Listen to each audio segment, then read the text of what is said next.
আজ আমরা সূরা হুদের সংক্ষিপ্ত পরিচিতি ও দু একটি আয়াতের ব্যাখ্যা তুলে ধরব।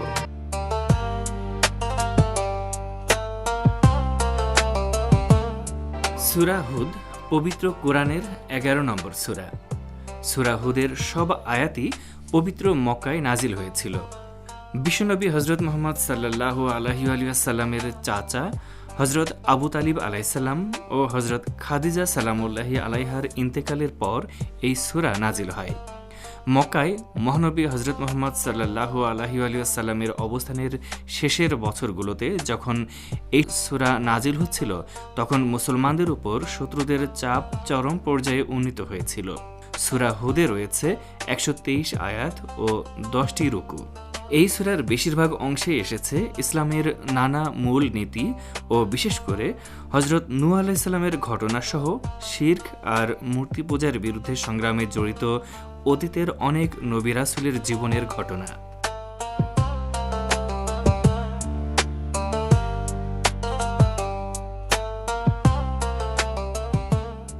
সূরা হুদের কটি গুরুত্বপূর্ণ বিষয়ের শিরোনাম হল আল্লাহই জীবিকা দাতা, আকাশ ও পৃথিবীর ৬ দিনে সৃষ্টি হওয়া, মানুষের অবস্থা বা বৈশিষ্ট্য, রাসূল সাল্লাল্লাহু আলাইহি ওয়াসাল্লামের উপদেশ, কুরআনের বাস্তবতার প্রমাণ, রাসূলের সাক্ষী কে, হযরত নূহ আলাইহিস সালামের ঘটনা, অবাধ্যতার কারণে তার সন্তানের বংশচ্যুত হওয়া, হুদ আলাইহিস সালামের জাতির ঘটনা, তওবা ও ইস্তেগফারের উপকারিতা, হযরত সালেহ আলাইহিস সালামের ঘটনা, হযরত ইসহাক আলাইহিস সালামের জন্মগ্রহণ, হযরত লূত আলাইহিস সালামের ঘটনা, হযরত শুআয়ব আলাইহিস সালামের ঘটনা, হযরত মূসা আলাইহিস সালামের ঘটনা, মুমিনদের জন্য দৃঢ়তার উপদেশ এবং শত্রুর ব্যাপক ঘৃণা ও তীব্র হামলা সত্ত্বেও ময়দান খালি করে না দেওয়া, মৃত্যু পরবর্তী জীবন, কিয়ামতের দিন মানুষের ২ ধরনের শ্রেণীবিভাগ, জালিমকে সাহায্য করা ও জুলুম এবং ৫ ওয়াক্তের নামাজ ইত্যাদি।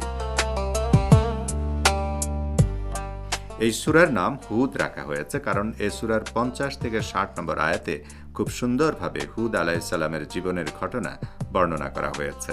সূরা হুদের ৬ নম্বর আয়াতে মহান আল্লাহকে রিজিক দাতা ও সব বিষয়ে জ্ঞাত হিসেবে উল্লেখ করে বলা হয়েছে, আর পৃথিবীতে কোনো জীব বা প্রাণী নেই যার জীবিকার দায়িত্ব আল্লাহ নেননি। তিনি তাদের স্থায়ী ও অস্থায়ী আবাসস্থল সম্পর্কেও জানেন। সবকিছুই সুস্পষ্ট কিতাবে সংরক্ষিত রয়েছে। মহান আল্লাহ সব জীবের কেবল স্রষ্টাই নন, তাদের জীবিকাও দিয়ে থাকেন। এছাড়াও আল্লাহ আলো, পানি, অক্সিজেন, তাপ ও বাতাস সহ এমন সব উপকরণ জুগিয়ে দেন যাতে তারা জীবিত থাকে নির্দিষ্ট মেয়াদ পর্যন্ত। মায়ের গর্ভের শিশু ও গহীন অরণ্যের ক্ষুদ্র জীব এবং গভীর সাগরের প্রাণী থেকে শুরু করে সব জীবই জীবনের এইসব উপকরণ পেয়ে থাকে। অবশ্য আল্লাহর পক্ষ থেকে জীবিকা দান ও মানুষের প্রচেষ্টা সাংঘর্ষিক কোনো বিষয় নয়। হালাল ও পবিত্র রিজিক প্রচেষ্টা ছাড়া অর্জিত হয় না। সূরা হুদের ২৬টি আয়াতে হযরত নূহ আলাইহিস সালাম জীবনের শিক্ষণীয় কিছু দিক তুলে ধরা হয়েছে। নূহ আলাইহিস সালামের জাতি ছিল অত্যন্ত দুর্বিনীত ও অত্যাচারী। সূরা হুদের ২৫ ও ২৬ নম্বর আয়াতে বলা হয়েছে, আর অবশ্যই আমি নূহ আলাইহিস সালামকে তার জাতির কাছে পাঠিয়েছি। তিনি বললেন, নিশ্চয়ই আমি তোমাদের জন্য প্রকাশ্য সতর্ককারী। তোমরা আল্লাহ ছাড়া কারো ইবাদত করবে না। নিশ্চয়ই আমি তোমাদের ব্যাপারে এক যন্ত্রণাদায়ক দিনের আযাবের ভয় করছি।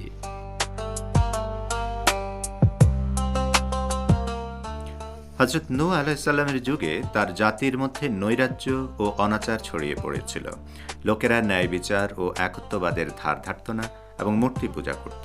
সে সময় ধনী ও দরিদ্রদের ব্যবধান দিনকে দিন বাড়ছিল। সবলরা দুর্বলদের অধিকার পদদলিত করত। আর এই অবস্থায় নূহ আলাইহিস সালামকে নবী হিসেবে মনোনীত করেন মহান আল্লাহ এবং তাকে দান করেন ধর্মগ্রন্থ ও খোদাই বিধান তথা শরীয়ত। কিন্তু নূহ আলাইহিস সালামের জাতির লোকেরা এই মহান নবীর আহ্বানগুলো প্রত্যাখ্যান করে।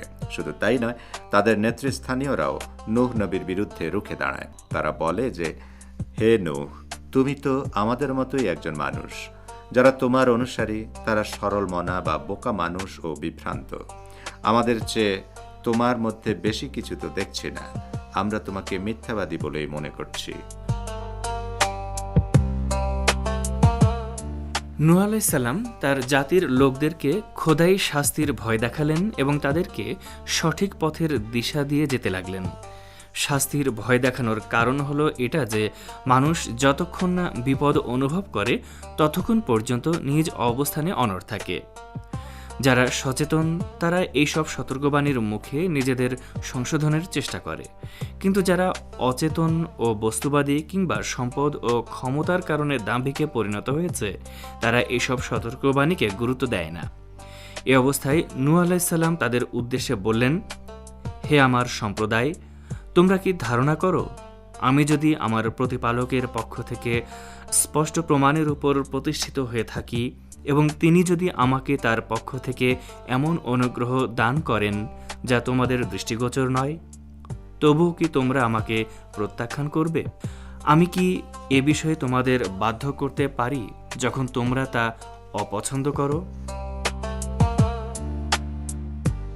এরপরও হজরত নূহ আলাইহিস সালাম খোদাদ্রোহী এই জাতিকে সুপথ দেখানোর জন্য এবং তাদেরকে বিভ্রান্তির ঘুম থেকে জাগিয়ে তোলার জন্য সব ধরনের চেষ্টা চালানো ও যুক্তি তুলে ধরা অব্যাহত রাখেন, কিন্তু তারা বিভ্রান্তিতে অবিচল থাকে।